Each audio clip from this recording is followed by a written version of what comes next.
Hello and welcome back to my channel. This week I am sharing all of the challenging things of having two under two, what I have learned, and things that I wish I could mentally prepare for ahead of time. I hope that when you're watching this video, you understand that this does not take away from the beautiful thing that is to grow your family and how happy I am to have my babies. However, I think it's important to be real and honest and share all of the things and not just the good, because honestly, we can learn a lot more from the challenges than the good things. And so that is why I made this video this week. I hope that you enjoy it, and without further ado, let's jump into it. Okay, so I'm just going to start off by saying that I have not prepared notes for this video or anything. I'm just speaking out of my bare thoughts and from the heart, because I feel like a lot of videos that I have watched on this are very much prepared, which there's nothing wrong with that at all, but I couldn't quite do it. I think I want this video to be different in a way that I'm truly speaking from what is going on and how I feel and what I think would be the most helpful to you.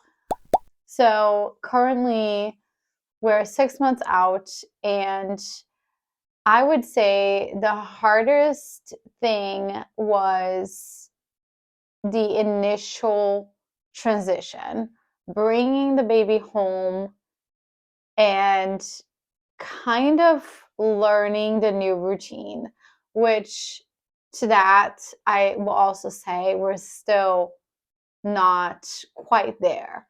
When we first brought the baby home, obviously we now know what to do because he's not our first. So that's the part where it is a little bit easier. But the hard part is that you are now not sleeping throughout the night, and you're waking up and you have a toddler in addition to that newborn that you have to take care of, that has tons of energy and does not care if you did not sleep at all last night. So to me, that was the hardest part initially. Going through postpartum recovery, being a stay-at-home mom, not sleeping throughout the night, and then also having to somehow find the energy to run around after a toddler, entertain him, be present with him, because obviously that's very important. And to that, there's also the part where they need you a lot initially. They need that attention. They need that attention more than ever, because there's now a new person in the family, and they don't fully understand that. They're not the center of attention anymore. Their time has now been split between, them and the baby. So not only are you not fully mentally there because you're still recovering and not sleeping, but that is the most crucial time that your toddler needs you the most. So when thinking about having two under two, that is something I would consider. But at the same time, honestly, even if he was older, that would still be the case. They would just understand better. And that's something I would take into consideration if you're planning on having two under two. I think once they hit 3 on, they're able to understand what is happening a little bit better. So maybe because of that, the transition might be a little bit easier. Obviously, I didn't go through that, so I can't speak for sure. It's just an observation and a thought that obviously has come to my mind while going through the transition with two under two. I know every mom has a different experience here. I have heard moms say that the transition from one to two has been so smooth, like it was just meant to be. and everyone's doing great. I think initially it was like that for us. Like initially, Caden was obsessed with Vincent and just kissing and hugging him and just like that was his baby and it was so cute. And he's still like that to this day.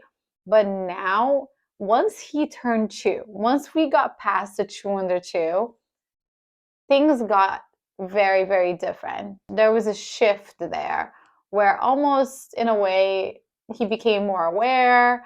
I think also that was around the time that I was really like bonding with the baby, and he noticed that and he started acting out.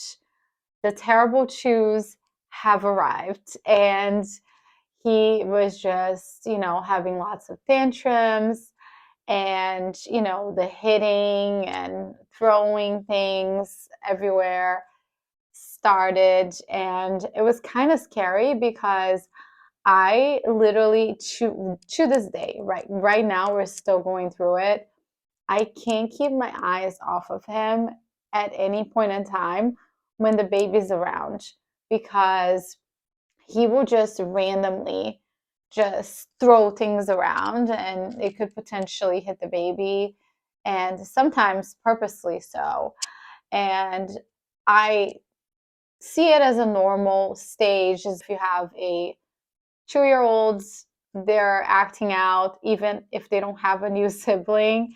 But it's something to consider because when there is a baby, you have to be extra cautious and careful so that there are no accidents. Would that be easier when they turn 3 or 4? I don't know. I have heard from friends that have 3-year-olds that if I think the terrible chews are terrible, just wait for the horrific threes, which I don't know. I think that it depends on the child too. So when I was thinking about adding a new member to the family, I didn't want to wait too long. And the reason why I wanted them to be as close as possible in age is because I felt as though every stage that a toddler goes through, like from here on out for a while, is going to have its challenges. So no matter what, it's going to be a little hard. So I kind of rather get it over with as soon as possible, but also have them grow up closer in age so that they can be hopefully friends and have more things in common and so on, versus wait maybe, I don't know, like 2, 3, 4, 5 years and, then kind of go through that newborn stage again. That was the biggest decision factor for me. I didn't want to wait another 2, 3 years and then go through the newborn stage all over again. I'd rather go through it while it's fresh in my mind than to then, be in a really good place with my toddler and then go back to that again. I don't know. For me personally, it just wasn't appealing. So I wanted to just kind of rip the band aid and just do it as soon as possible. I know some people love the newborn stage. I love how cute they are. I love the cuddles. I don't love the newborn stage though. Personally, and I'm just being honest, the sleepless nights, the crying, the like not being able to get out of the house as much, like that isn't good for my mental health. And I know it's a temporary, I know it's temporary, I know that it's not forever, but it is very difficult for me. Another big difference that I feel like I didn't consider is when I had my first, when I had Caden, he did not get sick until he was close to being 2 years old. And it was like a minor ear infection. With Vincent, he's 5-ish months old, but he's almost 6 months. But by 5-ish, he got hit with RSV, which it is a very tough virus to get hit with. And he probably got it from my toddler and me because we all ended up having it in the household except my husband somehow. Um, and it was really hard because I didn't go through that with my first. He was not sick. I think seeing like a baby so young, not well, is extremely hard. And, you kind of like, we had just gone through the 4-month sleep regression. And then at 5 months, he literally did not sleep, which I don't blame him because RSV, you're just constantly stuffy and you're coughing all night long. And that was waking him up. I was also up coughing anyway, but we literally went through a 4-month sleep regression and then the 5 months, what I call a 5-month sleep regression for us because he did not sleep the whole entire month. We're still in it right now as we're coming close to being 6 months, and now we're coming close to another sleep regression, which is obviously the 6-month sleep regression. I think you easily forget all the sleep regressions too. And that can be really hard because if your toddler is going to daycare or Mother's Day out, whatever it is, like they are going to get hit with a lot of like colds and just like different things from other kids. It's just inevitable.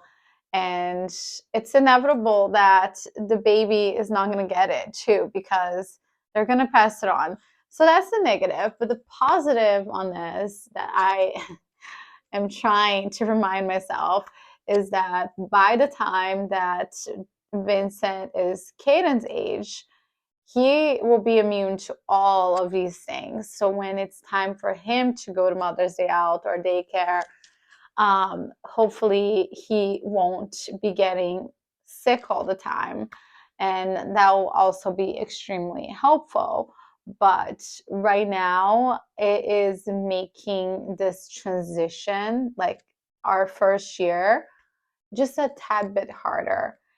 And I say this to also say that if my son was older, it would still be the same because there's another sibling that's older and in daycare or Mother's Day out, and they are bringing back whatever they have.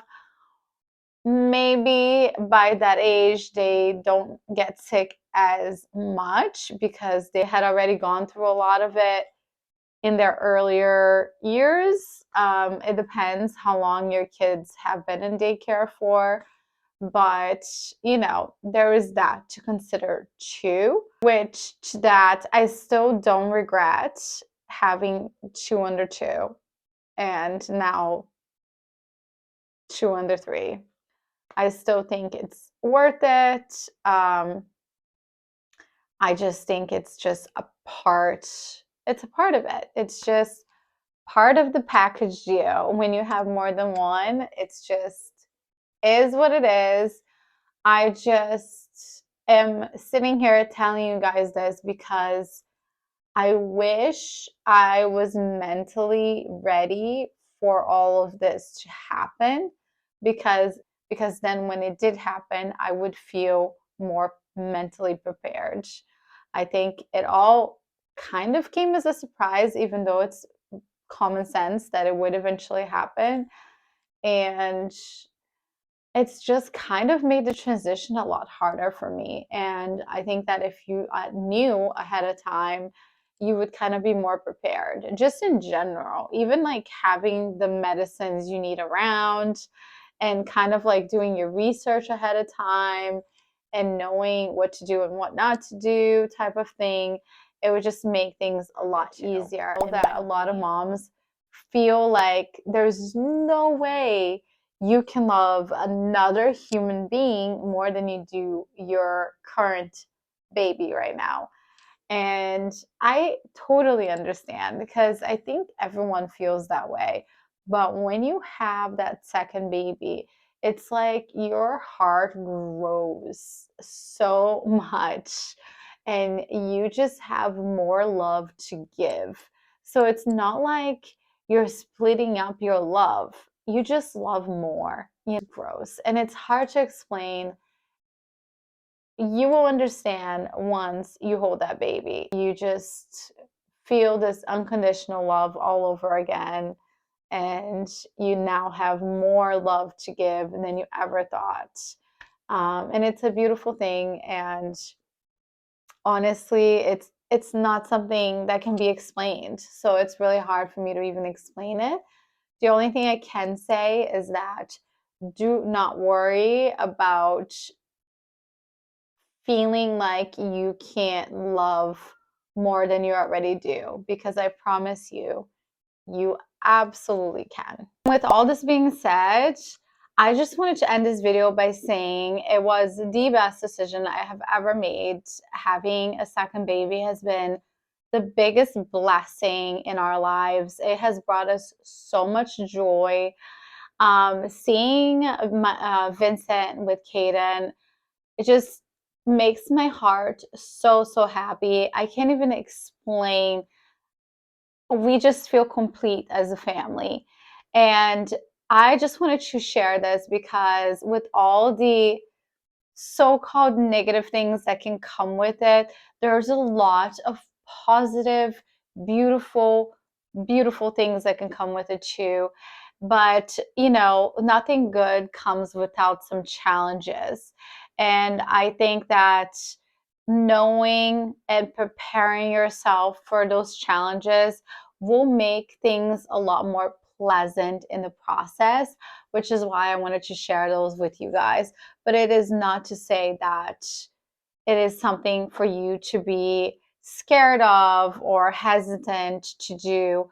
I think that whether you choose to have 2 under 2 or 3 under 2 or 4, like whatever it is that you decide, it's the right decision for you and your family. And you have your reasons, just like I have mine. And there is really no right or wrong. There is what is right for you, and only you can answer that question. But with that being said, I hope that this video was helpful and just kind of giving you a different perspective on what it really is like having 2 under 2. Thank you so much for being here. And if you enjoyed this video, please do not forget to give it a like, subscribe, share with a mom friend, and I will see you next time.